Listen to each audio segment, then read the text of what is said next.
कार्यकर्ताओं की गिरफ्तारी का दौर है। जयप्रकाश नारायण, मोरारजी देसाई, चौधरी चरण सिंह, अटल बिहारी वाजपेयी, बीजू पटनायक, लाल कृष्ण आडवाणी जैसे कई नेताओं को मीसा यानी आंतरिक सुरक्षा कानून के तहत गिरफ्तार कर दिया गया।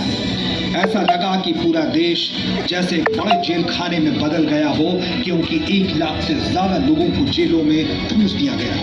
यहाँ तक कि लोकतंत्र के चौथे खंभे यानी प्रेस को पिंजरों में कैद करने की कोशिश की गई, लेकिन दबी हुई आवाजों को ज्यादा समय तक नहीं बांधा जा सका और हर ओर से नारे गूंजने लगे कि सिंहासन खाली करो, कि जनता आ गई है।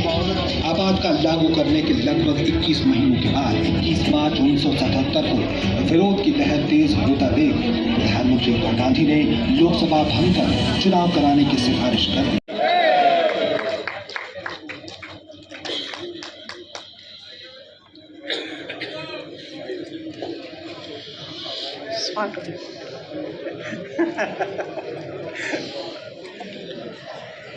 ऐसा क्या हो गया जहां जिस देश में सोने की चिड़िया कहलाता था, आज उस देश को हर कोई गरीब देश, मजबूर देश कहने लग गया। ऐसा क्या कारण था कि आज जहां दूध घी की नदियां बहती थी, ऐसा सरसब्ज हिंदुस्तान था, उस हिंदुस्तान में गरीबी नाम कहां से आ गया। और आजादी के बाद से कुछ लोग ऐसे सत्तासीन हो गए जिन्होंने इस देश को सिर्फ नारा दिया, सिर्फ और सिर्फ नारा दिया और सिर्फ भ्रष्टाचार देने के अलावा कोई काम नहीं किया। आप अंतर देखिए, एक प्रधानमंत्री पूर्व में होते हैं जो कहते हैं मैं दिल्ली से 100 रुपया भेजता हूं, कोटा पहुंचते पहुंचते वो 15 रुपये पहुंचता है। लेकिन एक प्रधानमंत्री ऐसा आता है जो कहता है कि मैं दिल्ली से 100 रुपया भेजूंगा, वो 100 का 100 रुपया कोटा पहुंचेगा, बीच में उनके अधिकार का पैसा कोई काट नहीं पाएगा। आप ये देखिए कि डॉक्टर मनमोहन सिंह जी जब देश के प्रधानमंत्री थे तब वो चाइना के दौरे पर, हिंदुस्तान के दौरे पर, अरुणाचल प्रदेश के दौरे पर गए, जो भारत और चाइना के बॉर्डर पर प्रदेश है। तब 1-2 दिन का दौरा था, 1 दिन का करने के बाद सेकंड डे उनको तवांग जाना था। दौरा होने के बाद शाम को उनके पास मैसेज आता है, डॉक्टर मनमोहन सिंह जी तवांग आप मत जाइए, नहीं तो भारत और चीन के रिश्तों पर असर पड़ेगा। डॉक्टर मनमोहन सिंह जी हिंदुस्तान, दिल्ली वापस लौट के आ जाते हैं। लेकिन अब एक कैसा आप वक्त देखिए कि कैसे हिंदुस्तान की हजारों वर्ग किलोमीटर जमीन चाइना ने कब्जा कर लिया।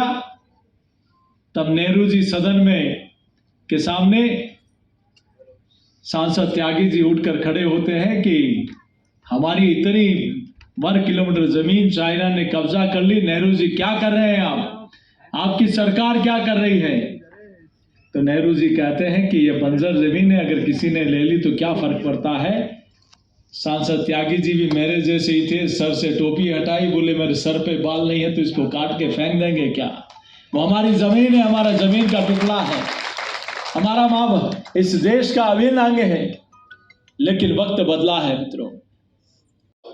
देवता भी नहीं पूजे जाते, जब तक देवता वरदान नहीं दे तो देवता भी नहीं पूजे जाते। आखिर मौजी में कोई तासीर तो होगी, पर फिर भी हमारे ही देश के कुछ लोग, कुछ सत्ता लोलुप लोग, कुछ परिवारवादी पार्टियों के नेता लगातार मोदी पर आरोप लगा रहे हैं। एक और देश विश्व पूज रहा है, अनेक देशों के प्रधानमंत्री मोदी से हाथ मिलाने के लिए तरस रहे हैं। परसों का चित्र टीवी को देखकर मन को अपार प्रसन्नता हुई। आप यूं मान लीजिएगा कि जैसे कोई 1 यूनिट खून बढ़ गया हो। जब मैंने देखा अमेरिका के राष्ट्रपति सपत्नी दोनों तरफ से हाथ पकड़कर मोदी को ऐसा ले जा रहे हैं कि देखकर रोम रोम खड़ा हो गया। पर सत्ता लोलुप लोग, कांग्रेस सहित अनेक पार्टियां आरोप लगा रही हैं, मोदी ने बर्बाद कर दिया, देश को बर्बाद कर दिया, देश में सांप्रदायिकता ला दी।